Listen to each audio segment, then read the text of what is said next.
lecture we are going to discuss all about blood group and what is the process of blood transfusion. So guys, let's start with the topic. So guys, at the very first, what is blood group? Who has defined the blood group? Who has discovered the blood group? So guys, blood group, there are 4 blood groups. What are these blood groups? A, B, AB and O. So there are 4 blood groups. What are these? A, B, AB and O. So guys, there is a person, Karl Landsteiner, in 1900. Karl Landsteiner, remember guys his name Karl Landsteiner. In 1900, he has classified the blood. He has classified the blood based on its antigens. He has classified the blood based on his antigens. Now guys, what are antigens? Antigens are complex chemical substances. So what are antigens? Antigens are complex chemical substances. So guys, how it has been based out on the process, on the antigens, how it has been based. So guys, at the very first we are going to discuss all about the blood groups. So guys, if a blood group is A, for example, if any person's blood group is A, so it is necessary that its blood group has an antigen. Its RBC has an antigen which is named as A. If the body has antigen A, then its blood group is A. And if a body has antigen B, antigens are present on the surface of the RBC. So if a body has an antigen B, so its blood group is B. There are only 2 types of antigen, A and B. And if a body has both the antigen A as well as B, so its blood group is AB. And if a body doesn't have neither A nor B, so its blood group is O. So O blood group don't have an antigen, don't have any of the antigen. Okay guys, so we have discussed about the blood group as well as its antigens. Now they produce antibody against if any foreign bodies have came. So guys, why we want to know about the blood group of a person? Why? Because when there are serious complications, when there are serious illness, and if an accident occurs of a person or an operation occurs, so a person loses loss of blood? No. So it has to be donated by a person? No. So a person who donates the blood, it wants if a body has been accidented or if a body has been operationed by something, so it wants healthy blood? No, it wants healthy blood. So it will be donated by a donor. Donor is a person who gives blood. Donor is a person who gives blood to the recipient. Recipient is a person who receives blood. So who is donor? Donor is a person who gives blood, and recipient is a person who needs blood, who receives blood. Okay guys? So these are the 2 persons, donor and recipient. Okay guys? Now we will be going to discuss about universal donor and universal recipient. So guys, if a body, so we will take that if a donor gives only to those recipient, only to certain recipients which have certain blood groups. So a donor will give to certain people of certain groups. So a donor will only give to the people of certain groups which are matching to his blood group. And a recipient will take, similarity, a recipient will take those blood group only that a donor and the recipient is matching. It will not take any other blood group. Okay guys? So if a donor has given another blood group which is not matching with the recipient, then what will happen with the recipient? The recipient will produce antibodies against it. It will produce antibodies against it. And antibodies are complex proteins. Then they will fight with them, and there will be a clump or clot of blood in the blood vessels.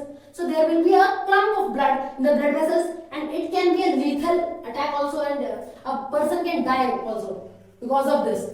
Okay guys, so a person with a blood group A can only donate blood to A and AB. A person who has a blood group A can only donate to a person who has blood group A or AB. And a person who has a blood group B can only donate a person who has B and B or AB. Okay guys? And a person who has blood group AB can only donate to AB. Yes, a person who has blood group AB can only donate to AB.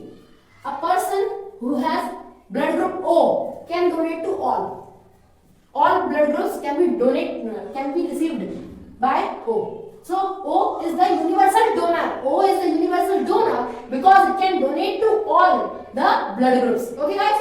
And now a person with a blood group A can receive blood from A and O. It will receive from A because it is same, and it will receive from O because O is a universal donor, no? So it will receive from O. And a blood group which is B can receive from B because it is same BB. And it can receive from O also because O is a universal donor. And a person who has a blood group AB can receive from all. It can receive from all because why it can receive from all? Because it doesn't produce any antibodies. It doesn't produce any antibodies. And O can receive from O only. Why? Because it produces antibodies against A and B. So it can't take from A, B and AB. So it can receive only from O only. And AB is the universal recipient and O is the universal donor. These are the two things, universal donor and universal recipient. Okay guys, now we are coming on the rhesus factor. Rhesus factor is what? Now rhesus factor is a kind of antigen only. It's a kind of antigen. It was discovered in a kind of monkey. There was a monkey, and in the monkey there was an antigen named rhesus factor. It is named because it was discovered on a monkey which is named rhesus monkey. So this rhesus factor is discovered in the rhesus monkey only. Okay guys? So rhesus factor is discovered in the rhesus monkey. And it is a kind of antigen. It is a kind of antigen, and antigen are complex chemical substances. So guys, now if a person has this rhesus factor, so a person is Rh positive. A person is Rh positive or rhesus factor positive when he has this antigen, rhesus factor. And a person is Rh negative because he doesn't have this rhesus factor. So guys, remember these things. Who is Rh positive and who is Rh negative? A person who will having rhesus factor is known as Rh positive, and a person who doesn't have rhesus factor is known as Rh negative. Okay guys, now we are going to learn about blood transfusion. So guys, the process of receiving blood from the donor is known as blood transfusion. The process of receiving blood from the donor to the recipient is known as blood transfusion. So guys, when we donate a blood, when there is a healthy person, he can donate the blood in 3 months. Okay guys, he can donate a blood in every 3 months because his body can regenerate the blood in only few days. So he can give the blood, he can donate the blood in every 3 months. Okay guys, and he will donate where? He will donate in a place or hospital or any blood taking agency which is storing the blood storing agency. He can donate to a blood storing agency or in a hospital, and the blood will be stored in a blood bank. The place of storing the blood is known as blood bank. Okay guys, so guys, blood donating can help save the lives. Okay guys, before the blood transfusion, we have to also check that the rhesus factor is matching or not. If a rhesus factor will not match, then it can do various complications. Okay guys, so various complications can occur if a rhesus factor is not matching from the donor and to the recipient. Okay guys, and when a couple is planning to have a child,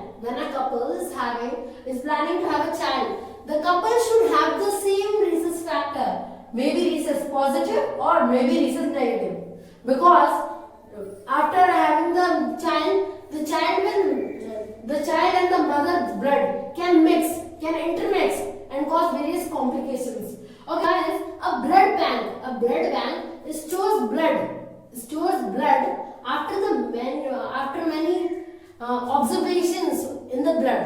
After many observations in the blood, so that the blood is free from all kind of germs. Okay guys, so a blood bank can save our lives. So thank you guys.